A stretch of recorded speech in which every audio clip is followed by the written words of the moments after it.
السلام علیکم الحمد للہ والصلاة والسلام علی رسول اللہ اما بعد وقال اللہ عز وجل الا بذکر اللہ تطمئن القلوب۔ میرے عزیز بھائیوں ساتھیوں، ہمارے رب کا ہمارے اوپر بہت بڑا احسان ہے۔ جس رب نے ہمارے اوپر اپنا فضل کیا، رحمت کی، اور ہمیں یہ بتایا، یہ سمجھایا کہ میرے بندے، جب تجھے سکون کی ضرورت ہو، اطمینان کی ضرورت ہو، جب تجھے راحت کی طلب ہو کہ مجھے راحت مل جائے، مجھے سکون مل جائے، اطمینان آ جائے، تو ہمارے رب نے ہمارے اوپر اپنا فضل اور رحمت کی اور ہمیں بتایا کہ میرے بندے، تجھے راحت کیسے مل سکتی ہے، تجھے سکون کیسے مل سکتا ہے، تجھے اطمینان کیسے آ سکتا ہے۔ تو میرے محترم بھائیوں، ہمارے رب نے ہمیں یہ بتایا کہ انسان، تو ساری دنیا پھر لے، تو جہاں مرضی چلا جائے، جو مرضی کر لے، لیکن تب تک تجھے راحت اور سکون نہیں ملے گا جب تک تو میرے قرآن کی اس آیت کو نہیں سمجھے گا۔ میرے عزیز بھائیوں، اللہ تعالیٰ نے فرمایا، اے میرے بندے، تیرے دل کا سکون، تیرے دل کا چین، تیرے دل کا اطمینان کس میں ہے؟ فرمایا اس میں ہے، الا بذکر اللہ تطمئن القلوب۔ فرمایا دلوں کا اطمینان، دلوں کا سکون، دلوں کی راحت اللہ تعالیٰ کے ذکر میں ہے۔ کیا کبھی میرے کسی بھائی نے اس بات پہ غور کیا ہے، اس بات پہ توجہ دی ہے، کیا اس بات کو کبھی سوچنے کی اور سمجھنے کی کوشش کی ہے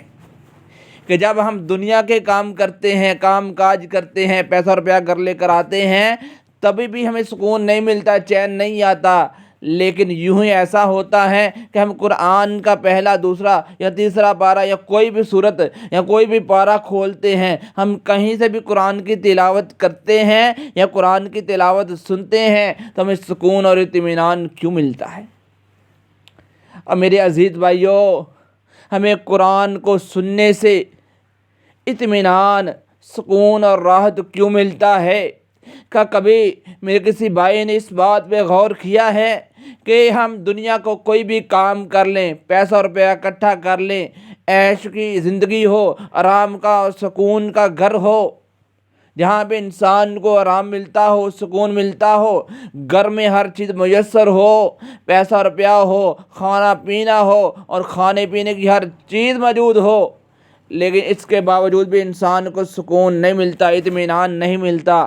لیکن وہی بندہ جس کو سکون نہیں مل رہا ہوتا، اطمینان نہیں آ رہا ہوتا، راحت نہیں مل رہی ہوتی، وہ بندہ قرآن کی تلاوت کو کرتا ہے یا سنتا ہے تو اس کو سکون اور اطمینان ملتا ہے۔ کبھی سوچا ہے کہ ہمیں قرآن کی تلاوت کرنے سے یا اللہ کو یاد کرنے سے یا رب تعالیٰ کا ذکر کرنے سے سکون کیوں ملتا ہے؟ ہم جب بھی قرآن کی کوئی بھی صورت، کوئی بھی آیت، کوئی بھی پارہ ہم تلاوت کرتے ہیں یا تلاوت سنتے ہیں، ہمیں سکون کیوں ملتا ہے؟ اور میرے عزیز بھائیوں، اس کی ایک وجہ ہے،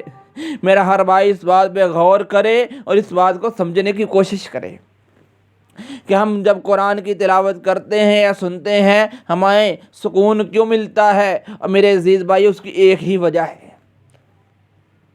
اس کا ایک ہی سبب ہے، کیونکہ اللہ رب العزت نے، اللہ رب العالمین نے انسان کو مٹی سے بنایا اور انسان کی غذا کا بندوبست بھی مٹی سے کیا، ہماری خوراک کا انتظام بھی مٹی سے کیا، لیکن اس وجود کو، اس جسم کو چلانے کے لیے اللہ رب العالمین نے آسمان سے روح کو پھونکا ہمارے جسموں میں، جس کے ساتھ ہمارا وجود حرکت کرتا ہے، ہم بولتے ہیں، کام کرتے ہیں، آتے ہیں، جاتے ہیں، سوتے ہیں، جاگتے ہیں، تو یہ ہمارے وجود کے اندر روح ہے، روح جس کی وجہ سے ہمارا وجود حرکت کرتا ہے۔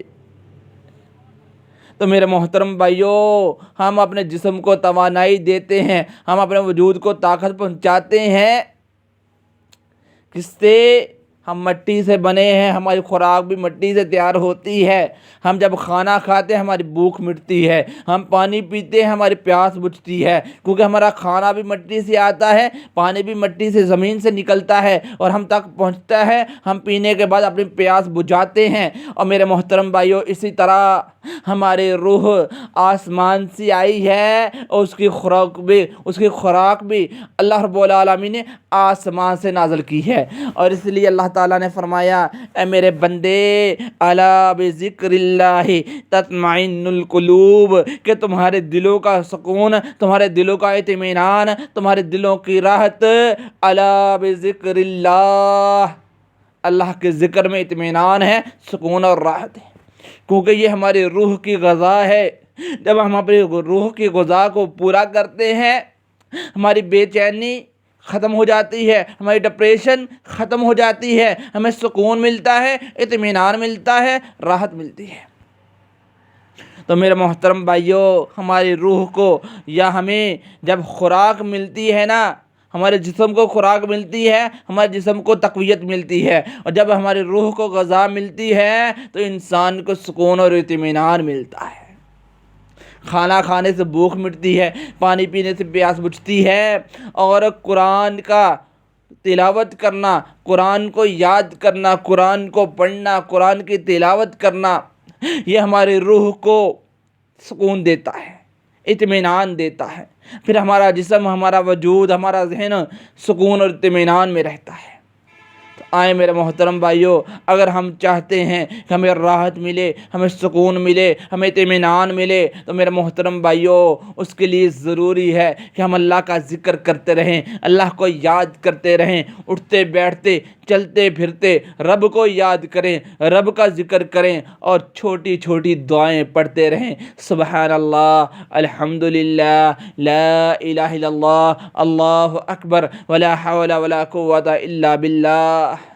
اور میرے محترم بھائیو، سبحان اللہ وبحمدہ، سبحان اللہ العظیم، لا الہ الا اللہ وحدہ لا شریک لہ، لہ الملک ولہ الحمد وہو علی کل شیء قدیر، اللہ اکبر کبیرہ والحمد للہ کثیرہ، سبحان اللہ بکرۃ واصیلا۔ یہ چھوٹی چھوٹی دعائیں ہیں، یہ چھوٹے چھوٹے جملے ہیں، چھوٹے چھوٹے الفاظ ہیں، اور میرے اللہ تعالیٰ کو یہ سبحان اللہ کہنا بہت زیادہ پسند ہے، الحمدللہ کہنا بہت زیادہ پسند ہے، اللہ اکبر، لا الہ الا اللہ کا ذکر کرنا اللہ تعالیٰ کو بہت زیادہ پسند ہے۔ تو جب ہم اللہ تعالیٰ کے پسندیدہ کام کریں گے، اللہ تعالیٰ کا ذکر کریں گے، اللہ تعالیٰ کی بڑائی بیان کریں گے، اللہ تعالیٰ کی شان اور عظمت بیان کریں گے، تو میرے محترم بھائیو، پھر ہوگا الا بذکر اللہ تطمئن القلوب، پھر ہمارے دلوں کو سکون بھی ملے گا، اطمینان بھی ملے گا، راحت بھی ملے گی۔ میرے محترم بھائیو، آئیں، اگر ہم چاہتے ہیں کہ ہمیں سکون ملے، بے چینی ختم ہو جائے، دلوں کو سکون کیسے میں ہوگا، دلوں کو سکون کیسے ملے گا، تو میرے محترم بھائیو، دلوں کو چین ملے گا، دلوں کو سکون ملے گا، لیکن ایسے ملے گا، الا بذکر اللہ تطمئن القلوب، جب ہمارے جسم کی خوراک کو ضرورت ہوتی ہے، ہم جو ہے زمین سے اگا ہوا اناج ہم اپنے جسم کو مہیا کرتے ہیں، ہمارے جسم کو راحت اور سکون ملتا ہے، ہماری بھوک مٹتی ہے، ہم پانی پیتے ہیں، پیاس بجھتی ہے، تو میرے محترم بھائیو، جب بھی دل بے چین ہونا، جب بھی دل بے سکون ہونا، تو اللہ تعالیٰ کا ذکر کرے، اللہ تعالیٰ کو یاد کرے، تو آپ کو سکون بھی ملے گا، اطمینان بھی ملے گا، راحت بھی ملے گی۔ تو میرے محترم بھائیو، دلوں کے سکون کے لیے، اطمینان کے لیے اللہ تعالیٰ کے ذکر کا ہونا بہت ضروری ہے۔ تو ہمیں اٹھتے بیٹھتے چلتے پھرتے اللہ تعالیٰ کا ذکر کرتے رہنا چاہیے، تاکہ ہم سکون میں رہیں، اطمینان میں رہیں۔ اللہ تعالیٰ سے دعا ہے کہ اللہ تعالیٰ حق بات کو سمجھ کر اس پر عمل کرنے کی توفیق عطا فرمائے۔ وما علینا الا البلاغ المبین، والحمد للہ رب العالمین۔